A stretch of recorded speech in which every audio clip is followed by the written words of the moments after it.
Minister Desmond Lee.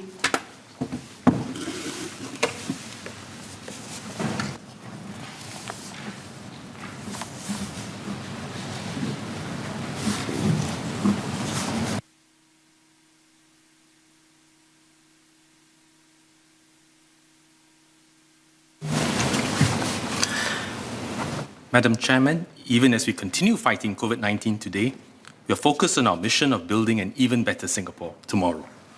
I will explain how we at MND are doing this in three key priority areas. First, keeping public housing affordable and accessible and meeting the housing aspirations of Singaporeans. Second, transforming the way we build, design, and maintain our city.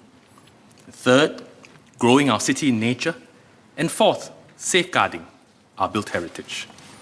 My MND colleagues will give more details on various areas of our work. Helping Singaporeans own their homes is a key national priority and a promise that the government has been committed to for decades. A home that we can call our own provides the basic foundation to raise our families and bring up our children. If you look at other cities, they have different ways of housing their people. Some leave housing largely to the private market, while others provide rental flats to certain demographic groups at subsidized rates. But the experience of these cities shows that the private market will often not provide adequately for low-income or even middle-income families. That is why our focus is to sell flats to Singaporeans, including low-income households, at highly subsidized prices, rather than offer them rental units at subsidized rents. We are committed to ensuring that public housing remains affordable and accessible to help meet the housing aspirations of Singaporeans. We plan the supply of new flats by taking into account long-term factors such as demographic changes and trends, including family formation rates and household sizes.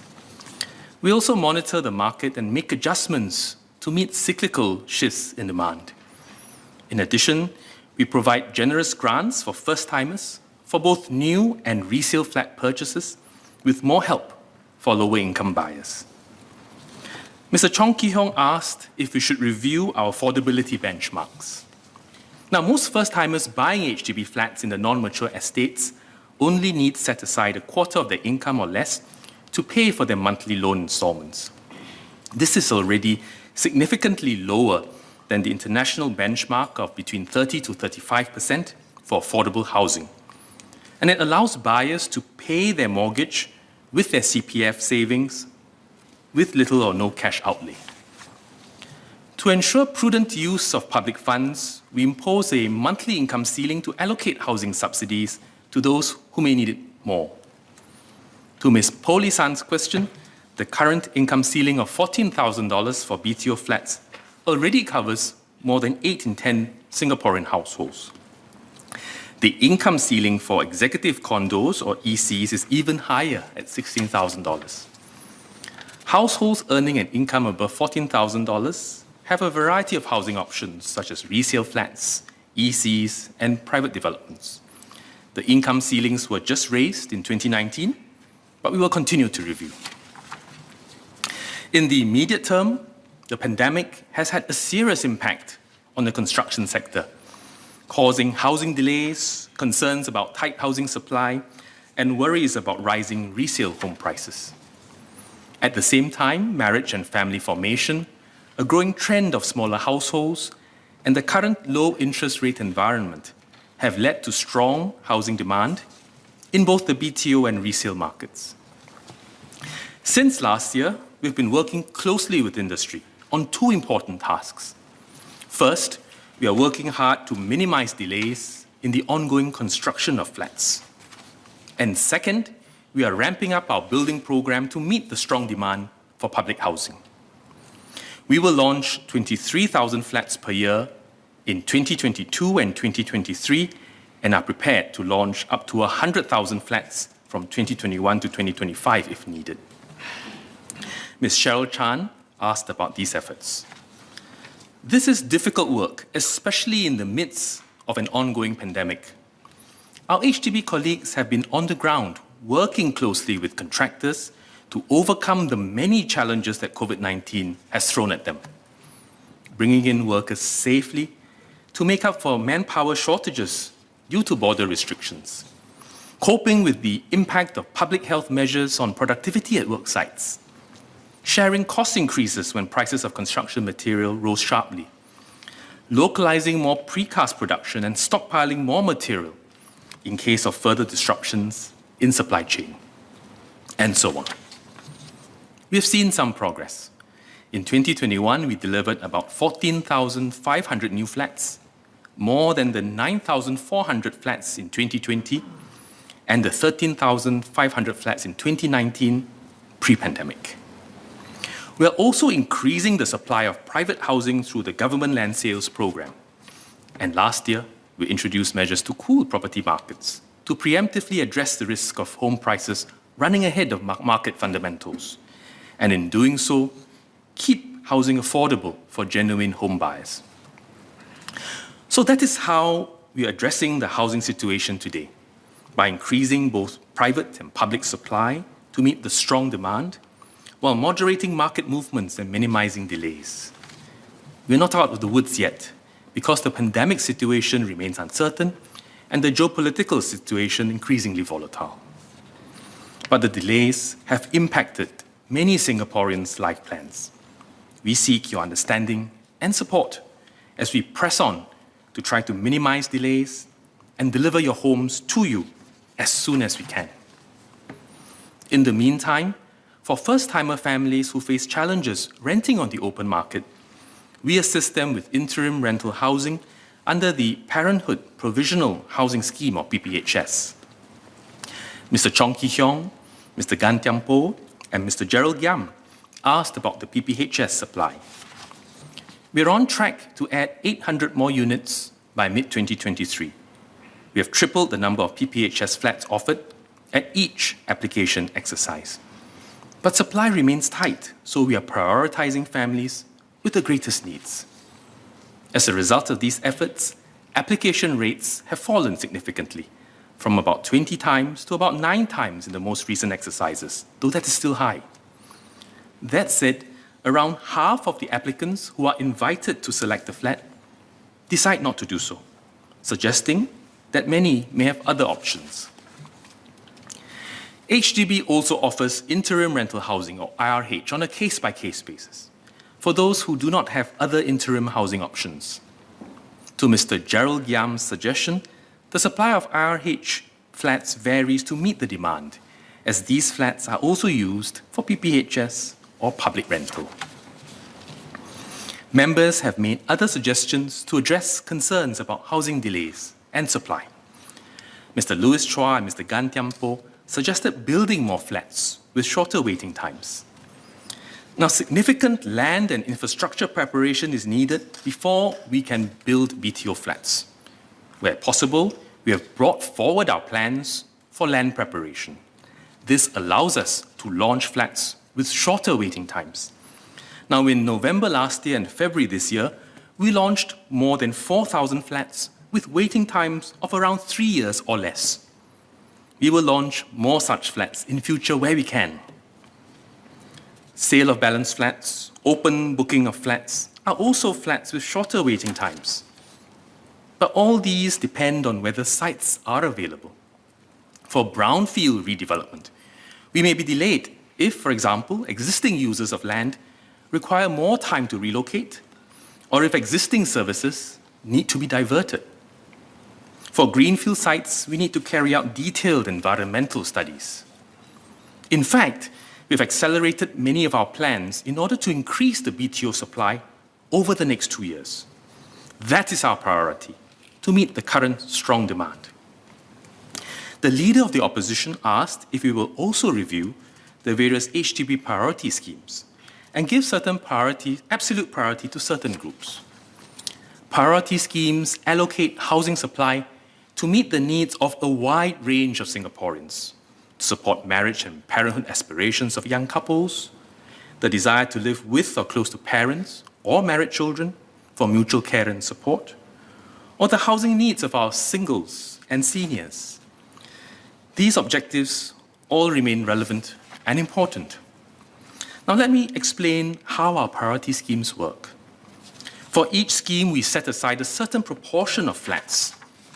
Those who qualify for the scheme and are balloted within that quota are guaranteed a chance to select a flat. Those who are balloted outside of the quota will be considered with the other applicants who do not qualify for the scheme.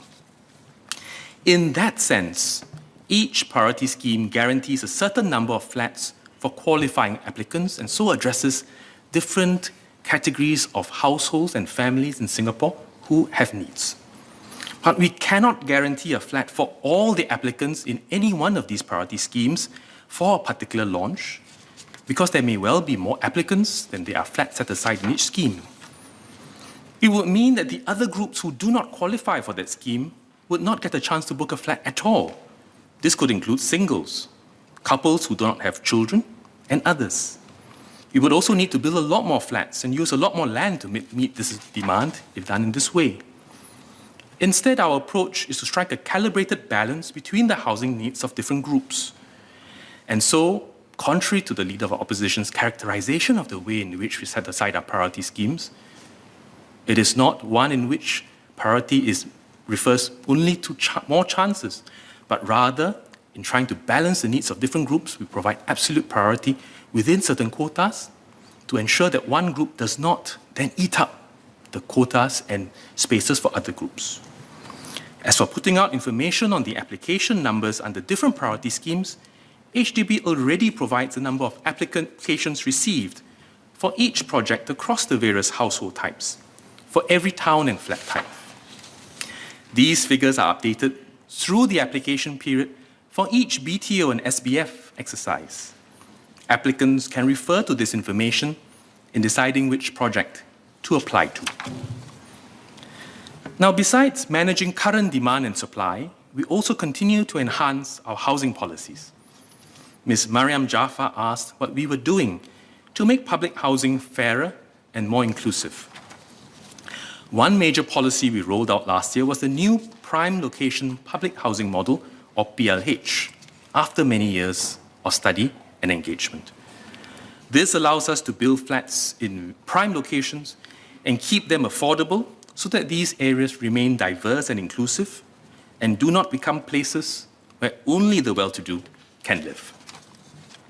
We have just launched 2 PLH projects. They attracted a lot of interest, with more than 3 applicants for each 3-room flat and more than 10 for each 4-room flat. We also plan to build public rental flats in future PLH projects where possible.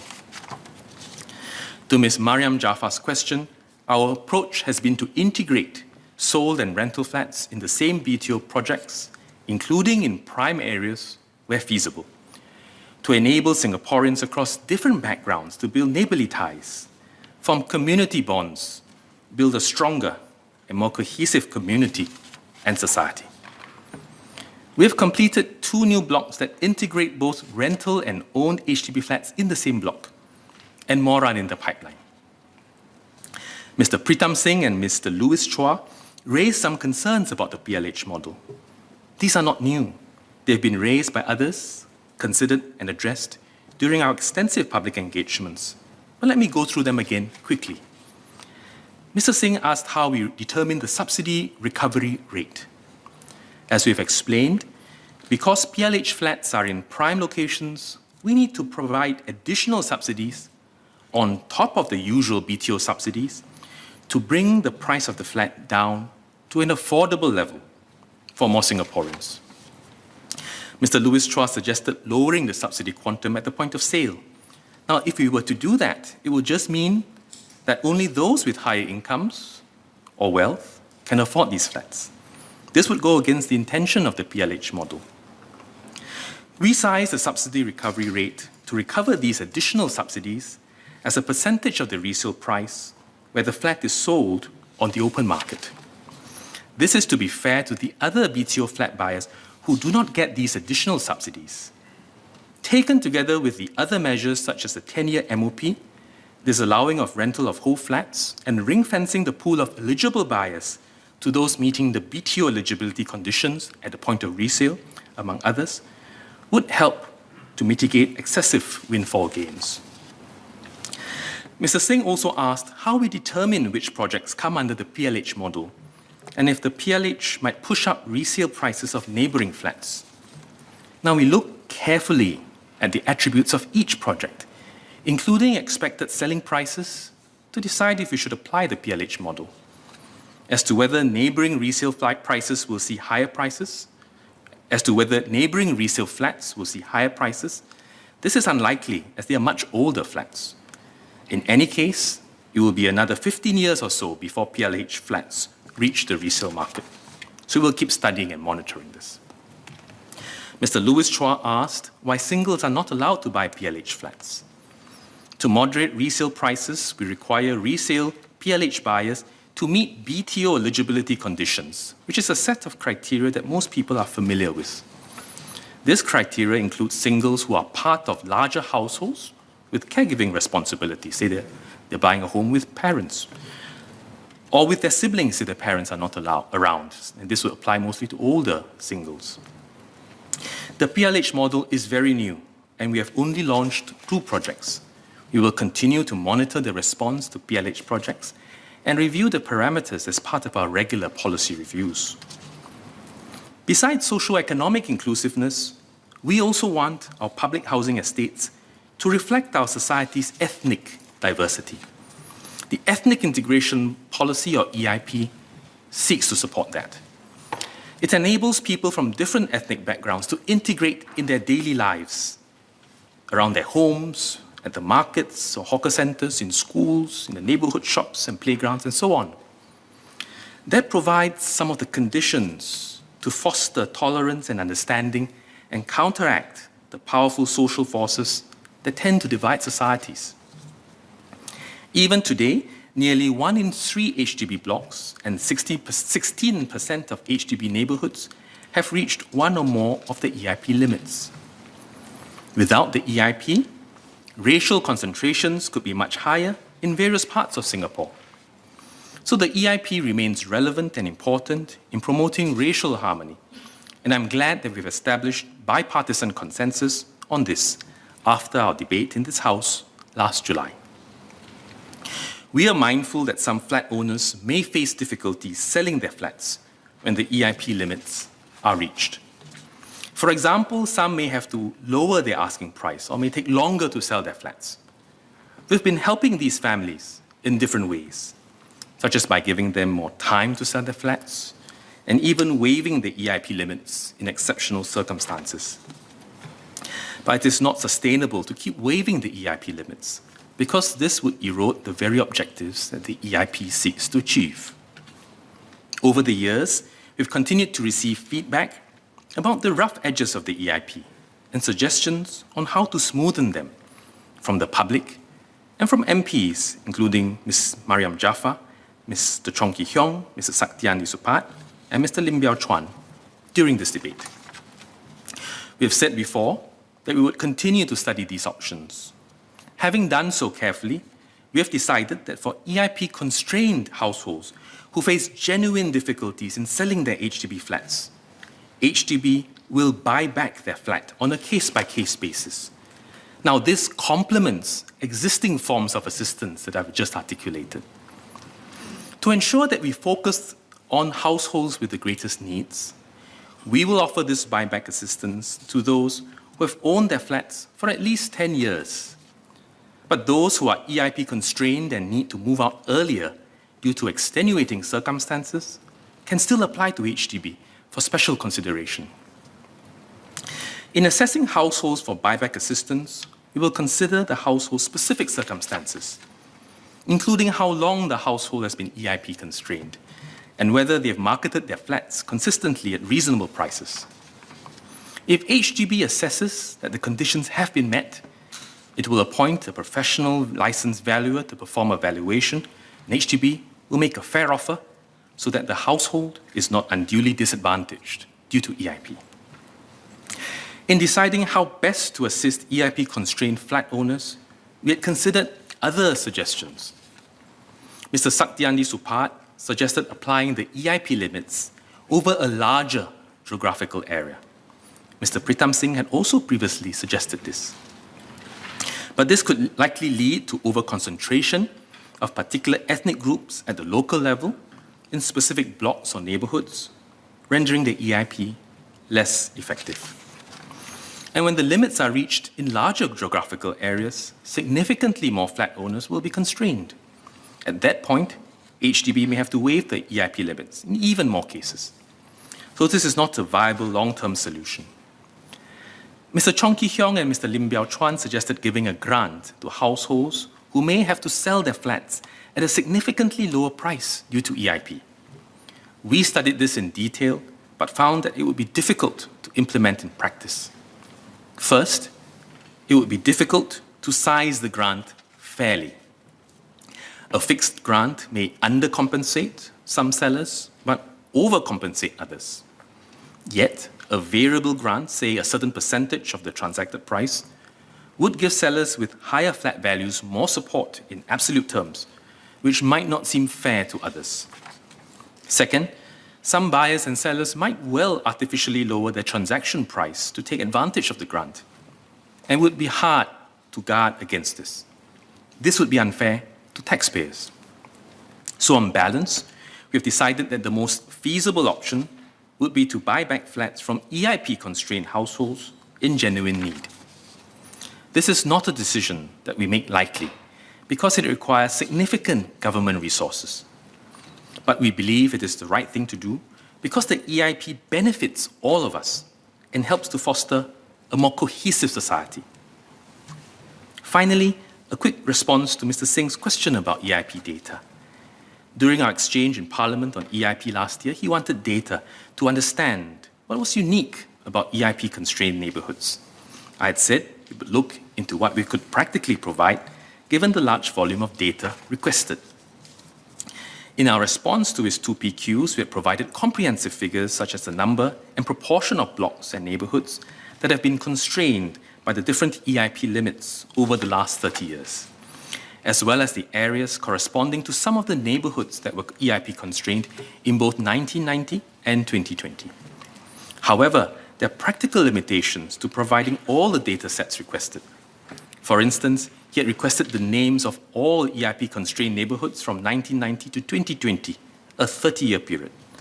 But there are no public maps or demarcated areas that we can make reference to. So we did the next best thing and provided corresponding areas, but it would have been difficult to do so for all neighbourhoods without significantly compromising accuracy. So where practical, we have and will continue to provide the information requested to further everyone's understanding of the issue. I think it's important to clarify this. Next, we want to contribute to a more inclusive society by meeting the housing aspirations of low-income families that need more support. Mr. Gan Tiam Po and Ms. Nadia Samdin asked how we will help families in rental housing to own their own homes. Our public rental housing system is not just about providing homes for lower-income citizens. We also want to provide integrated social support in education, in healthcare, training, employment, and many other areas to help them achieve stability and to improve their situation. And that is what Community Link is about, or ComLink, to enable low-income families with children to achieve stability, self-reliance, and ultimately social mobility. More will be said during MSF COS. For those who are ready for home ownership, HDB's Home Ownership Support Team will guide them through their journey. We also provide financial support to make home ownership more affordable for these families. First-timer families can benefit from the usual first-timer grants like the Enhanced CPF Housing Grant or EHG. Whereas for second-timer families with children, we introduced the Fresh Start Housing Scheme in 2016. Under the scheme, families can receive a $35,000 housing grant. They can buy two-room flats with a shorter lease, which are otherwise only available for seniors. Families will also receive close support from a social service agency to ensure that they can sustain home ownership. We want to give more support for these families who aspire to own a home again for their children to grow and develop. So as the Finance Minister had announced in his budget speech, we will enhance the Fresh Start Housing Scheme, and we will do so in two ways. First, we will increase the grant to $50,000 to help more tenants afford a home. Second, we will allow families to buy 3-room flats with a shorter lease to meet a wider range of housing needs, rather than just short lease 2-room flats. Now, this is the first time that we will offer new 3-room flats on shorter leases. We are doing so to provide these families with more housing options. It is a substantial change that we are making in our housing policies to support lower income families and their children as they seek to improve their lives. My colleague, Minister of State Faisal Ibrahim, will share more details on our other efforts to uplift households living in rental flats. As our population ages, we are also paying close attention to the needs of our seniors. In particular, we're doing more to help seniors age in place while getting appropriate care. We launched our very first community care apartment and assisted living pilot in Bukit Batok last year. MOS Faisal will share more details on our plans to launch a second community care apartment pilot and to work with the private sector to provide more assisted living options. Members have suggested that we do more to support the housing needs of other groups, such as singles or those who prefer rental to home ownership. My colleague, SMS Siman, will address some of these suggestions. SMS Siman will also share more about how we're making our HDB estates more vibrant and livable.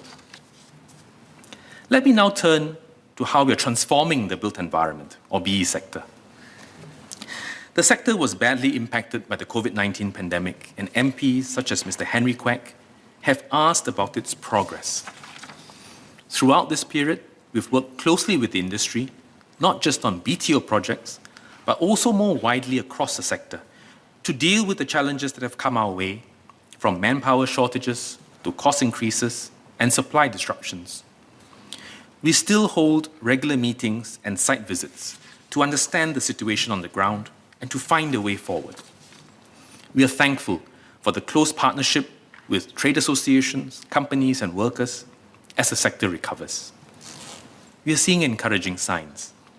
Construction output has reached close to pre-COVID levels, and work is progressing steadily. The manpower situation is also improving. Between November 2021 and February 2022, around 16,000 S-Pass and work permit holders from the construction, marine, and process sectors entered Singapore each month. This is more than 5 times the monthly average of 3,000 between May and October 2021, when travel restrictions were in place. While the Omicron variant has had impact on firms, we are much better prepared this time around, after the difficult lessons we've learned when the pandemic first struck. We will continue to monitor the situation carefully because the sector is still under some stress. Above all, the pandemic has reminded us how important it is for the sector to be resilient to shocks. The sector remains heavily dependent on migrant workers to take up manpower-intensive jobs at construction sites. So we need to step up our transformation of the sector, which we started when we launched the Construction Industry Transformation Map in 2017. Together with our industry partners, we are determined to make a decisive change in how we do things in the sector. We will push on to improve the quality of our construction workforce and shift more towards productive work processes.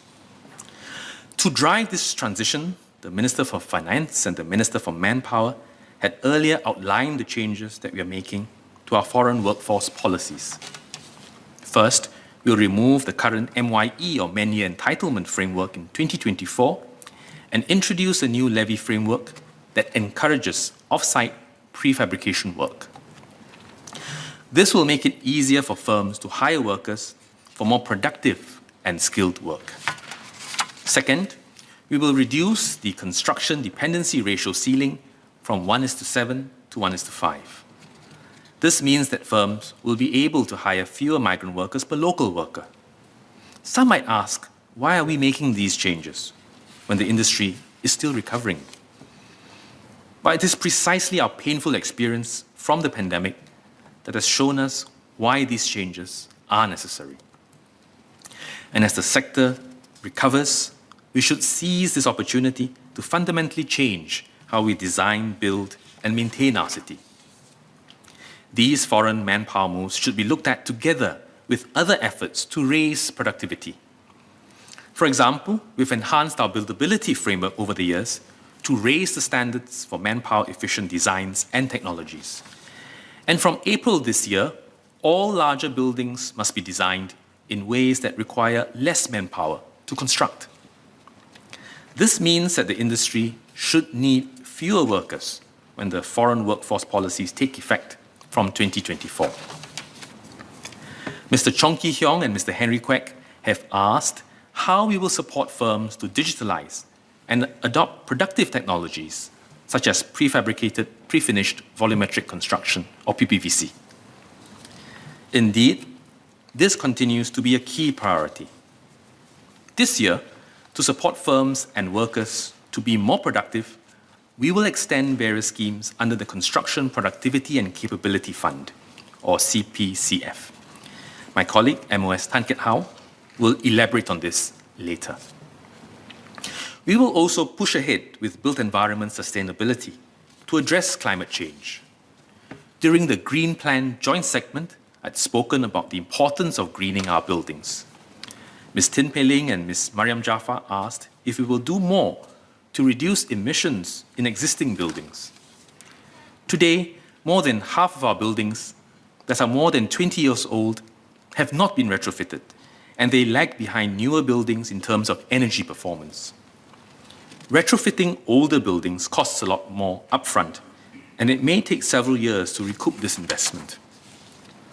This is why we will provide $63 million in grants to help building owners undertake retrofits and achieve higher standards of energy efficiency and sustainability.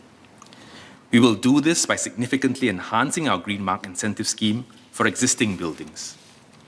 The previous scheme supported retrofitting costs for more than 80 buildings and achieved more than 180 gigawatt hours in annual energy savings. This is equivalent to the annual energy consumption of close to 40,000 four-room flats. Under the enhanced scheme, we will raise the minimum qualifying standard from Green Mark Gold to Green Mark Platinum and expand the scheme to include residential as well as light industrial buildings. Building owners can choose the strategies and technologies that are most appropriate for their building. For example, they can upgrade the cooling system, install solar panels, or redesign spaces for natural ventilation. The grant amount will be based on the additional carbon abatement and Green Mark certification achieved instead of the cost of works as used by the previous scheme. For example, a project that achieves zero energy certification can receive up to $1.2 million under the enhanced scheme. You can apply for this scheme from the second quarter of this year. We are also exploring whether to require building owners to conduct energy audits to improve the energy performance of their buildings. We will consult our industry partners on this before deciding. Together, these efforts will help to enhance the productivity, sustainability, and resilience of our built environment sector. Transformation is never easy, but it also creates many exciting growth opportunities, and we look forward to working with the industry on this. Let us turn to another important priority, transforming Singapore into a city in nature. During the joint segment on the Green Plan, I spoke about the progress that we've made. Why are we striving to become a city in nature? We face intense land use pressures as a city-state. We need to find space for all the things that the country needs within the limits of our city-state. Not just homes, community amenities, industries and offices, but also reservoirs, airports, seaports, military bases, and all the other things that larger countries can cite far outside their cities. And amid these intense pressures, we also want to conserve our natural heritage. It is a tough balancing act. To do this, we take a science-based approach to understand the ecological value of our green spaces and identify the most important ones to conserve. In some cases, this means retaining green spaces that were intended to be developed for other purposes. For example, we've retained Rifle Range Nature Park and the Mandai Mangrove and Mudflat which were originally intended for housing and industry respectively, because they are important buffer zones for our core biodiversity habitats. These nature parks will be completed by mid-2026, along with Khatib Bongsu Nature Park.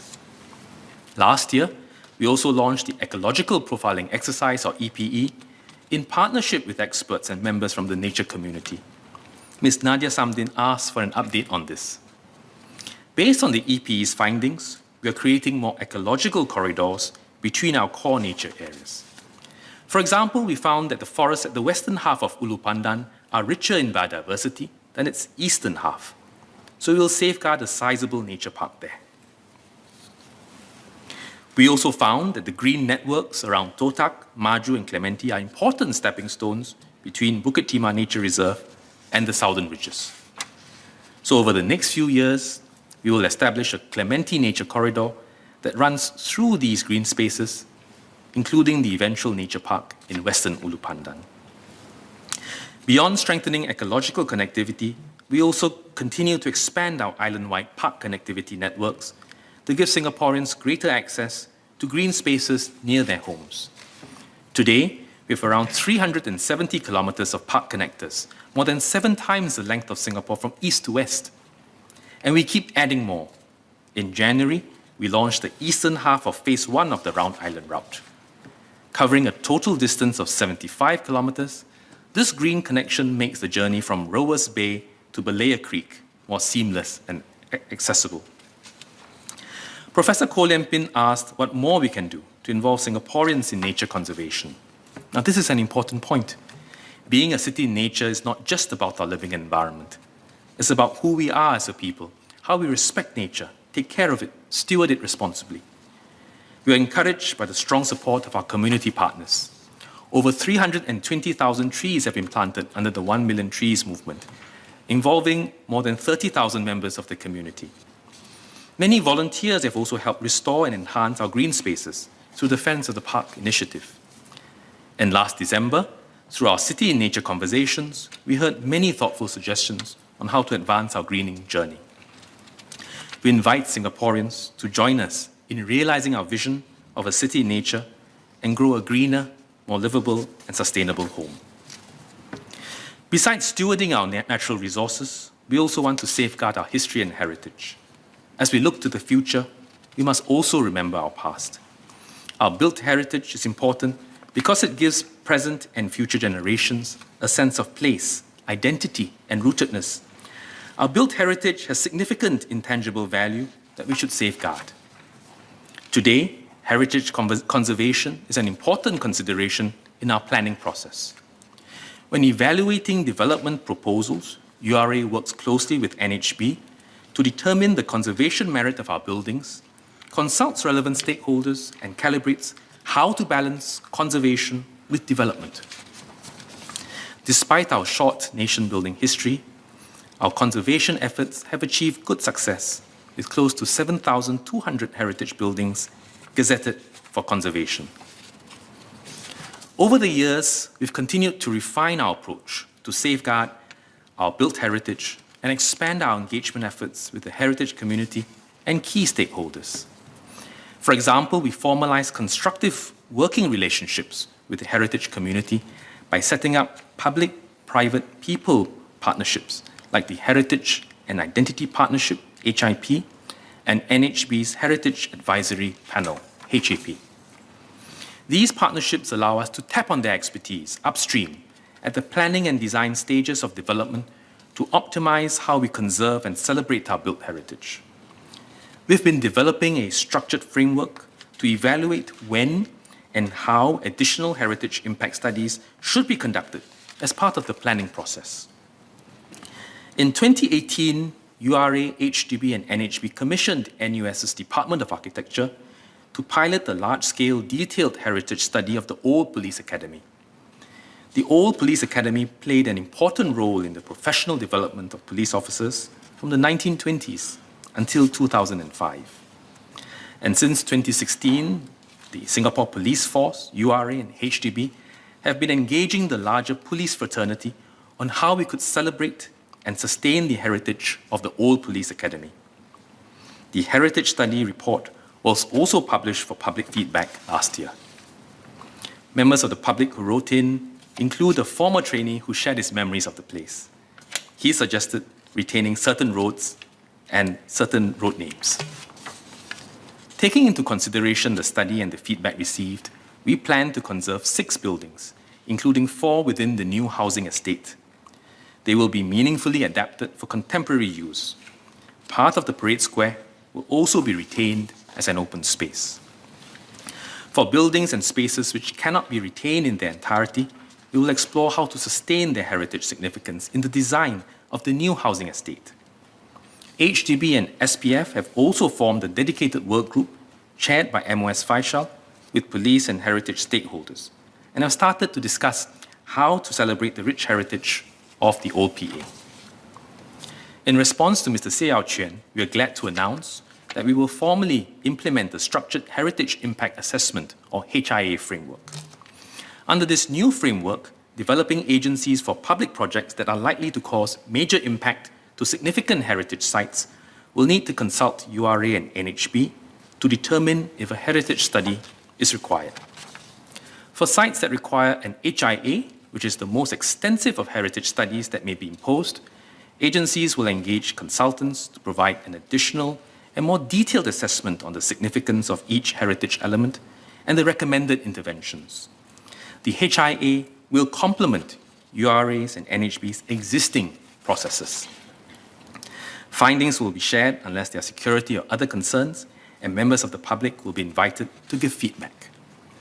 Heritage communities and other stakeholders will continue to be engaged throughout the process. We expect such detailed and in-depth HIAs to only be necessary for larger-scale public development projects in areas of rich, complex heritage significance. For other projects, URA's and NHB's existing processes remain adequate.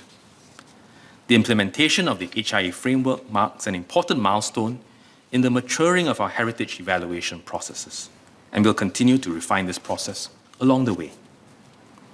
Now, keeping public housing affordable and accessible, transforming the built environment sector, and growing Singapore into a city in nature, and safeguarding our built heritage.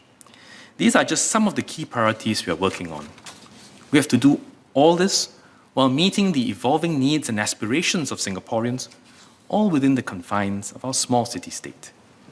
This is a big challenge. There will be difficult trade-offs. But it is also due to tight constraints like these that the most creative and resourceful ideas are born. As part of our long-term plan review, we are reaching out to Singaporeans from all walks of life to hear their goals and dreams and aspirations for our future city.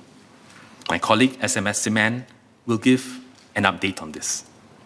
We hope all Singaporeans will walk with us on this journey as we build a better city together.